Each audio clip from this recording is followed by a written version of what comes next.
حالات کی چیرہ دستیوں سے گزرتے گزرتے یہ مزدور کا بیٹا 20ویں گریڈ تک کیسے پہنچا۔ جب 9ویں جماعت کے آغاز تھا تو میرے پڑوسیوں نے صرف 3 روپے کی خاطر میری بجلی بند کر دی۔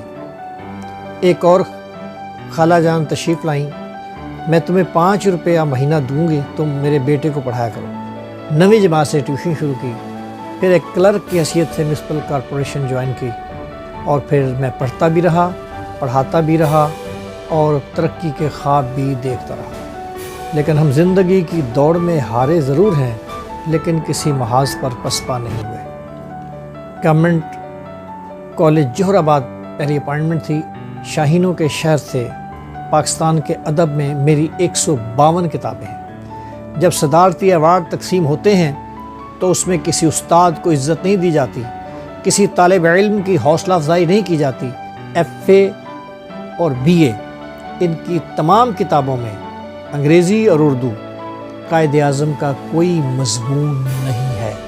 ایک اماں جی جھنڈیاں لگا رہی تھیں 14 اگست کے موقع پر۔ میں کہا اماں جی آپ کی تو عمر اتنی ہوگی، آپ کو کیا فائدہ لگے جھنڈیاں؟ تو کہنے لگے بیٹا آپ کو کیا پتہ ان جھنڈیوں کا؟ ہم 7 بہن بھائی تھے، میرے سامنے 6 کو قتل کیا گیا اور میں ان 6 کے نیچے دفن تھی۔ آپ دیکھیں تجربے کے طور پر میں ایک تصویر پھینکتا ہوں قائد اعظم کی حسین ترین، اس کے ساتھ 10 روپے کا نوٹ پھینکتا ہوں، لوگ تصویر نہیں اٹھائیں گے، وہ 10 روپے کا نوٹ اٹھائیں گے۔ سچی بات کہی جو میں نے، شہر خفا ہو جائے گا، ہر ایک گھر کے اندر باہر شور بپا ہو جائے گا۔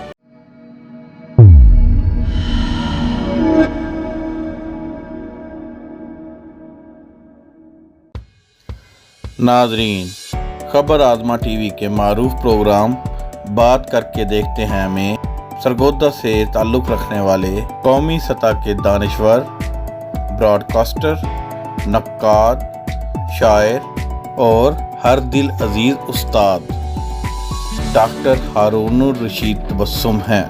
تو آئیے ناظرین، آج ڈاکٹر ہارون الرشید تبسم سے بات کر کے دیکھتے ہیں۔ بسم اللہ الرحمن الرحیم۔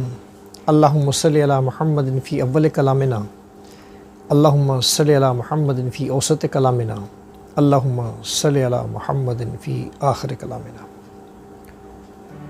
ہارون الرشید تبسم ایک تحریک ہے۔ ایک غریب گھرانے میں آنکھ کھولی، والد صاحب مزدور تھے۔ حالات کی چیرہ دستیوں سے گزرتے گزرتے یہ مزدور کا بیٹا 20ویں گریڈ تک کیسے پہنچا، ایک لمبی کہانی۔ جب میں 4تھی جماعت میں تھا تو والد صاحب بیمار ہو گئے اور یہ مسلسل بیماری رہے، در بدر ٹھوکریں کھاتا رہا۔ والد گرامی مسلسل بیمار ہی رہے، گھر کا کرایہ سر پر بوجھ تھا۔ جب 9ویں جماعت کے آغاز تھا تو میرے پڑوسیوں نے صرف 3 روپے کی خاطر میری بجلی بند کر دی۔ ایک اور خالہ جان تشریف لائیں، انہوں نے کہا یہ 3 روپے کوئی بڑی بات نہیں، میں تمہیں 5 روپیہ مہینہ دوں گی، تم میرے بیٹے کو پڑھایا کرو۔ ماشاءاللہ آج وہ بیٹا راشد میونسپل کارپوریشن میں ملازم۔ بھائی یہاں سے ایک آئیڈیا ملا کہ کیوں نہ پڑھایا جائے۔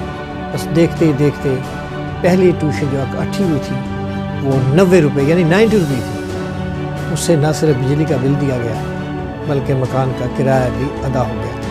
بس پھر وہاں سے 9ویں جماعت سے ٹیوشن شروع کی۔ کچھ ناگزیر حالات کی بنا پر مجھے گورنمنٹ ہائی اسکول نمبر 1 میں داخلہ لینا پڑا۔ وہیں میری مخفی صلاحیتیں ابھر کر سامنے آئیں۔ پیر مختار احمد اختر صاحب اس وقت پرنسپل تھے، ہیڈ ماسٹر تھے، انہوں نے مجھے بزم ادب کا صدر بنایا۔ بس پھر وہاں سے آپ کو یقین کرنا پڑے گا کہ 1969 میں نے ایک ہی وقت میں 11 انعامات حاصل کیے، وہ اسناد میرے پاس موجود ہیں۔ یہ آغاز تھا نمبر 1 سے، بس تحریر و تقریر کا سلسلہ شروع ہو گیا اور الحمدللہ پھر گورنمنٹ کالج سرگودا میں جو میرے 2 سال ہیں وہ میری کامیابیوں کی ایک نوید اور پھر کامیابیوں کا پھریرا ثابت ہوا۔ ینگ سپیکرز یونین پہلے سیکٹری پھر صدر ہوا، بزم ادب کا ممبر ہوا، پھر اس کا نائب صدر ہوا، پھر اسٹوڈنٹس یونین کا الیکشن لڑا۔ الحمدللہ میں نے تاریخی ووٹ لیے، میرے مخالفین کے ووٹ 161 اور 93 تھے، اور الحمدللہ میرے 1200 ووٹ سے زیادہ تھے۔ پھر پاکستان کے مختلف شہروں میں تحریر و تقریر اور خصوصی طور پر ڈیبیٹس کے مقابلوں میں خوب حصہ لیا۔ پھر ایک کلرک کی حیثیت سے میونسپل کارپوریشن جوائن کی، اور پھر میں پڑھتا بھی رہا، پڑھاتا بھی رہا، اور ترقی کے خواب بھی دیکھتا رہا۔ یہ کے بعد دیگرے 4 ایم اے مکمل کیے تو نوکری مل گئی۔ گورنمنٹ کالج جوہر آباد پہلی اپائنٹمنٹ تھی، 1 مہینے کے بعد گورنمنٹ امبالہ مسلم کالج سرگودا جوائن کر لیا۔ 4 ایم اے کے بعد پھر میں نے ایم فل اقبالیات کیا، اور ایک نہایت ہی منفرد ٹاپک پر جس پر ڈاکٹر وزیر آغا نے خصوصی طور پر میرے اعزاز میں نشست کی، وہ تھا علامہ محمد اقبال بحیثیت ادبی نقاد۔ پھر پی ایچ ڈی کی، اور الحمدللہ 1 اکتوبر 2015 تک گورنمنٹ کالج سرگودا میں پڑھاتا رہا، اور 20ویں گریڈ میں وہاں سے ریٹائر ہوا۔ تدریسی سفر تو آپ کے سامنے ہی ہو گیا کہ مختلف جگہوں میں پڑھاتا رہوں، ٹیوشن بھی کی ہے، لیکن ہم زندگی کی دوڑ میں ہارے ضرور ہیں، لیکن کسی محاذ پر پسپا نہیں ہوئے۔ 1990 میں جب قرارداد پاکستان کی گولڈن جوبلی منائی جا رہی تھی، اس وقت میری 4 کتابیں منظر عام آئیں۔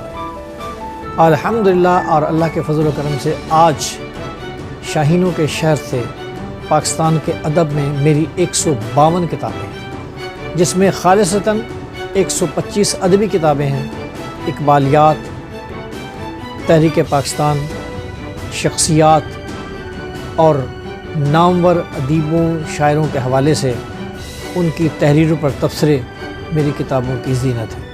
اقبال کے حوالے سے میری 34 کتابیں منظر عام پر آ چکی ہیں، اور 3 زیر اشاعت ہیں۔ زندگی ایک سفر ہے، لیکن اس سفر میں جو ٹھہرتا ہے وہ رک جاتا ہے۔ جیسے بھی حالات ہوں، آپ کو مایوس نہیں ہونا چاہیے، آپ کو آگے بڑھنا چاہیے۔ ابھی آپ نے میرے اعزازات دیکھے، ان اعزازات میں قومی سطح کے اعزاز، مقامی سطح کے اعزاز، اقبالیات کے سلسلہ میں ایک گولڈ میڈل، تحریر و تقریر کے حوالے سے گولڈ میڈل، اور بہت سے اعزاز آپ کے سامنے ہیں۔ ان اعزازات کے پیچھے مسلسل ریاضت ہے۔ میرے مرشد ڈاکٹر علامہ اقبال کا کہنا ہے، کریں گے اہل نظر تازہ بستیاں آباد، میری نگاہ نہیں سوئے کوفہ و بغداد۔ حدیث مبارکہ ہے کہ ہمارا آنے والا کل آج سے بہتر ہونا چاہیے۔ یہ بہتری کا سفر کیسے ہوگا؟ اس میں مایوسی نہیں، مایوسی گناہ ہے۔ آج ہمارے گرد و نواح میں جو حالات ہیں، یہ حالات 2 طبقات ٹھیک کر سکتے ہیں، علماء کرام اور اساتذہ کرام۔ آپ کو یاد ہوگا کہ افلاطون کے شاگرد ارسطو تھے، اور ارسطو کے شاگرد سکندر اعظم تھے۔ سکندر اعظم اپنے استاد ارسطو کے ساتھ عازم سفر تھے۔ سکندر اپنے استاد سے 1 فٹ پیچھے تھے، اور گفتگو کرتے جا رہے تھے کہ اچانک سکندر اعظم ارسطو سے آگے آ گئے۔ ارسطو کہنے لگا، یہ حد ادب کے خلاف ہے۔ سکندر بولے، حضور آگے پانی ہے، اگر خدا نہ خواستہ اس پانی میں آپ ڈوب گئے تو آپ جیسا ارسطو پیدا نہیں ہوگا، لیکن میں ڈوب بھی گیا تو آپ کی وجہ سے کئی سکندر اعظم سامنے آ گئے۔ استاد کی قدر کیجئے۔ ہمارے ہاں جو لوگ اساتذہ کرام کی عزت و تکریم کرتے ہیں، وہ منزل کو چھو لیتے ہیں۔ میں اپنے مرشد ڈاکٹر علامہ اقبال کی بات آپ کو بتایا چلوں، انہیں سر کا خطاب مل رہا تھا، تو منتظمین اس وقت حیران ہو گئے جب ڈاکٹر علامہ اقبال نے یہ کہا کہ یہ اعزاز مجھے نہیں بلکہ میرے استاد سید میر حسن کو دیا جائے۔ بڑی پریشانی ہوئی۔ کہہ رہے ہیں جی آپ نے تو بہت سی کتابیں لکھی ہیں، آپ اسکالر ہیں، دنیا بھر میں آپ کا نام ہے، انہوں نے کون سی کتاب لکھی ہے؟ تو ڈاکٹر علامہ اقبال نے کہا کہ وہ کتاب آپ کے سامنے کھڑی ہے، یہ کتاب سید میر حسن نے لکھی، یعنی میں اقبال۔ اور پھر اب دیکھیں منتظمین نے کہا کہ آپ بلائیں سید میر حسن کو تاکہ انہیں اعزاز بخشا جائے، تو میرے مرشد ڈاکٹر احمد نے فرمایا نہیں، منتظمین جائیں اور ان کے گھر یہ اعزاز دے کر آئیں۔ پھر انہیں شمس العلماء کا خطاب دیا گیا۔ یہ ہے استاد کا احترام۔ لیکن ہمارے ملک میں آپ یہ دیکھیے، جب صدارتی ایوارڈ تقسیم ہوتے ہیں تو اس میں کسی استاد کو عزت نہیں دی جاتی، کسی طالب علم کی حوصلہ افزائی نہیں کی جاتی۔ بس یہی افسوس ہے کہ ہم نے شعبہ تعلیم کو مردم شماری کے لیے رکھا ہوا ہے، جلسے جلوسوں کے لیے رکھا ہوا ہے، تقریبات کے لیے منتخب کر رکھا ہے۔ انہیں پڑھنے پڑھانے دیجیے، ان کی حوصلہ افزائی کیجیے۔ انگلینڈ میں یہ ہمارے پاکستانی جو یہاں صرف نیٹ اور موبائل پر مدہوش ہو چکے ہیں، یہ وہاں جا کر 15 آورز یعنی 90 آورز پر ویک پڑھتے ہیں اور وہ ترقی کی منازل طے کرتے ہیں۔ ہمارے یہاں ایک نظام بگڑ چکا ہے۔ ہمارا نظام میں تعلیم زندگی سے ہم آہنگ نہیں ہے۔ جب تک یہ نظام تعلیم زندگی سے ہم آہنگ نہیں ہوگا، ہم ترقی کی منازل طے نہیں کر سکیں گے۔ ہم دوسروں کی مثالیں کیوں دیتے ہیں؟ ہم یہ کیوں نہیں کہتے کہ پاکستانی نوجوان جن کی عمر 30 سال تک ہے وہ آج دنیا کے باصلاحیت ترین نوجوان ہیں؟ عرفہ کریم بھی تو پاکستانی بچی ہے، ملالہ یوسف بھی تو پاکستانی بچی ہے۔ اس طرح ہمارے لاتعداد نوجوان ایسے ہیں، لیکن وہ چند گنتی کے ہیں۔ ہمیں ہجوم نہیں، ہمیں ایک سکیٹرڈ پیپل نہیں، ہمیں ایک نیشن بنانا ہے، اور اس قومی تشکیل کے لیے ہر استاد کو اپنا فرض ادا کرنا ہوگا۔ استاد ایک پھول ہے اور شاگرد اس کی خوشبو ہے۔ مایوسی چھوڑ دیجیے، آپ اپنا فرض کر سمجھ کر ادا کیجیے۔ یہ فرض کی ادائیگی ہمیں ہماری ترقی کی راہیں ہموار کرے گی۔ ہمارے ملک میں سبھی کچھ ہے، بس ایک چیز کی کمی نہیں، وہ ہے کہ ہم ایک دوسرے کو آگے لانے کی بجائے اسے پیچھے دھکیلنے کی کوشش کرتے ہیں۔ ہمیں دوسروں کی صلاحیتوں کا احترام کرنا ہوگا، اور احترام آدمیت ہی ہماری ترقی کا ضامن ہے۔ تم کو منزل کا راستہ مل جائے، زندگانی کو مدعا مل جائے، پیش ہو ہر ایک سے احترام کے ساتھ، جانے کس بھیس میں خدا مل جائے۔ جنہوں نے اساتذہ کرام کا احترام کیا، انسانوں کا احترام کیا، وقت نے انہیں اپنے کندھوں پر بٹھا لیا، اور آج تاریخ میں ان کا نام نمایاں ہے۔ مجموعی طور پر اب مجھے پڑھاتے ہوئے 51 سال ہو گئے۔ ان 51 سالوں میں یہ نہیں کہتا کہ ہمارے بچے نالائق ہیں۔ ہم نے انہیں ایسا ماحول دے دیا ہے کہ وہ نالائکی کی طرف جا رہے ہیں۔ سرخیزی، والدین خود سوئے رہتے ہیں اور بچوں سے توقع رکھتے ہیں کہ وہ وقت پر کالج جائیں، وقت پر سکول جائیں۔ مجھے یاد ہے ایک بزم میں ڈاکٹر وزیر آغا لندن میں تھے، تو ان کے ساتھ ان کا بیٹا سلیم بھی تھا، اب تو دونوں ہی فوت ہو گئے۔ تو رات کے 2 بجے وہ ٹریفک سگنل پر سرخ نشان دے کر کھڑے ہو گئے۔ سلیم نے کہا، ابو جان دائیں بائیں تو دور دور تک کوئی نہیں ہے، آپ یہاں سے کراس کیوں نہیں کر لیتے؟ کہ بیٹا نہ، یہاں کے لوگوں کی دل کی پولیس جاگتی ہے، احترام قانون ہے۔ اب آپ پھر اپنا سوچ لیجئے کہ ہمارے ہاں آگے چڑھنے کی وجہ سے کتنے نقصانات ہو رہے ہیں۔ پاکستان جس کے اپنے ریگستان ہیں، پاکستان جس کے اپنے میدان ہیں، پاکستان جس میں چاروں موسم بتدریج آتے ہیں، پاکستان میں ہر قسم کا پھل ہے، پاکستان میں ہر قسم کی معدنیات ہے، پاکستان کے لوگ بہادر ہیں۔ سیلاب آتا ہے تو یہ ڈوبتوں کو بچاتے ہیں، زلزلہ آتا ہے تو یہ متاثرین کو اثر نو نوید زندگی عطا فرماتے ہیں۔ دنیا بھر کی فوجی مشقوں میں پاکستان کی فوج نمبر 1 پر ہے۔ ہم نے 4 قومی کھیلوں میں ورلڈ کپ جیتا ہے۔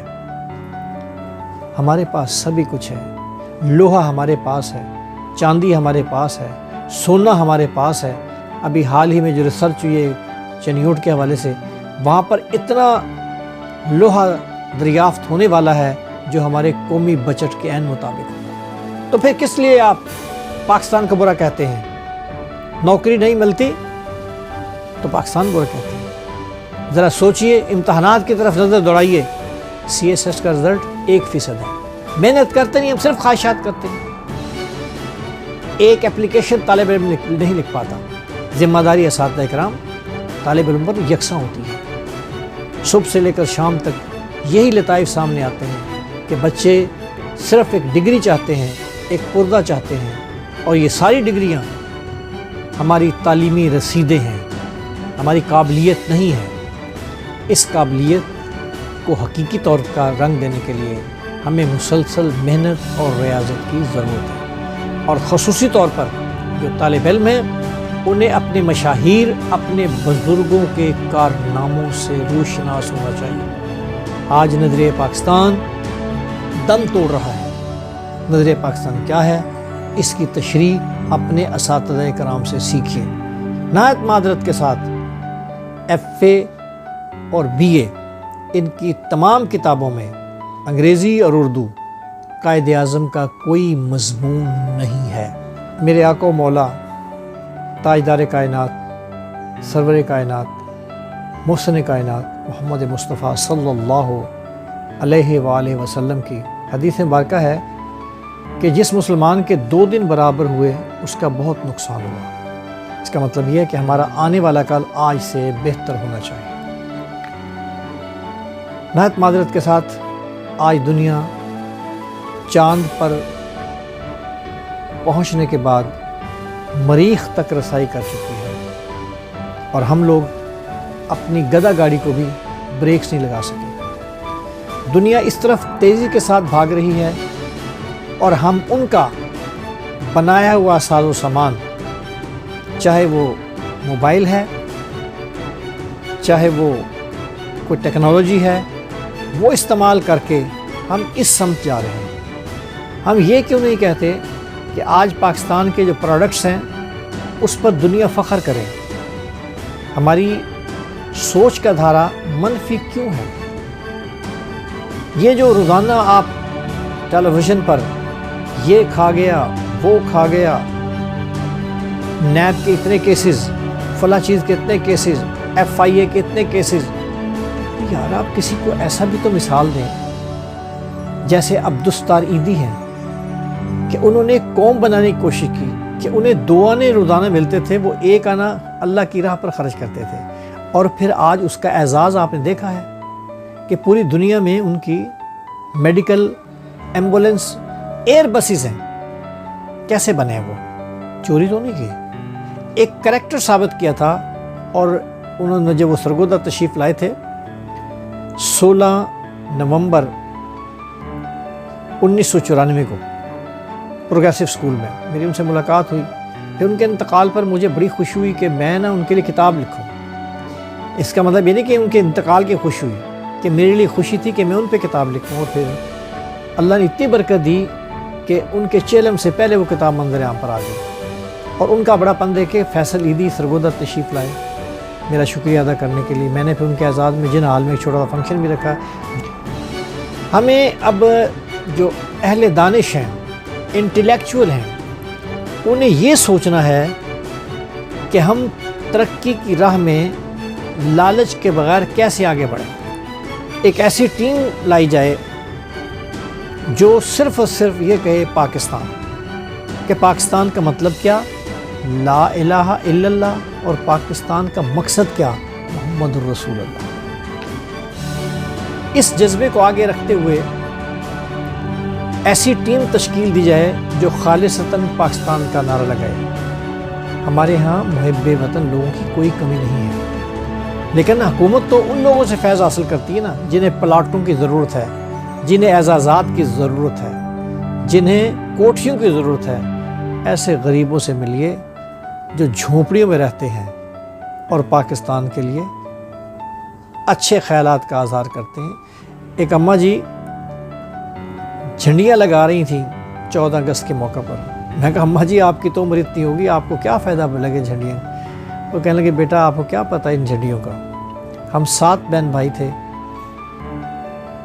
میرے سامنے 6 کو قتل کیا گیا اور میں ان 6 کے نیچے دفن تھی۔ تو حضرات خود سوچیں آپ، اس ماں ہی کو پتہ ہوگا نا کہ پاکستانی کی قیمت کیا ہے۔ آپ کو کیا پتہ ہے پاکستان کی کیا قیمت ہے؟ پاکستان کی قدر و قیمت کون پہچانے گا؟ یہ تو جن کا فرض تھا وہ سو گئے ہیں، وہ سوئے ہوئے ہیں کہ پاکستان کیا ہے۔ آپ صرف تلاش کر رہے ہیں نوکریاں، کریکٹر بلڈنگ کی طرف نہیں۔ آپ دیکھیں تجربے کے طور پر، میں ایک تصویر پھینکتا ہوں قائد اعظم کی، حسین ترین، اس کے ساتھ ایک 10 روپے کا نوٹ پھینکتا ہوں۔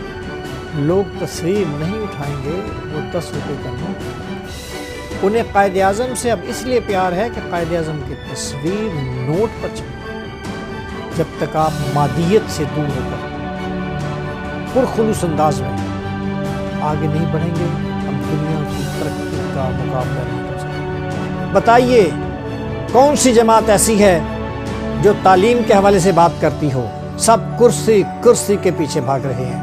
حال ہی میں ہونے والے تمام تقریبات، ہمارے تمام لیڈر حضرات، انہیں خطوط لکھنے کے باوجود کس طالب علم کی حوصلہ افزائی ہو رہی ہے؟ کس طالب علم کو وہ وظیفہ دیا جا رہا ہے؟ کس طالب علم کے غریب والدین کی مدد کی جا رہی ہے؟ سب کچھ دکھاوا ہے۔ اس دکھاوے سے اتریے، اپنے چہروں سے نفرت کا یہ لبادہ اتاریے اور تعلیمی اداروں کو آباد کیجیے۔ تعلیمی ادارے آباد ہوں گے، کھیل کے میدان آباد ہوں گے، کھیل کے میدان آباد ہوں گے، بچے منشیات اور دیگر برائیوں سے بچیں گے۔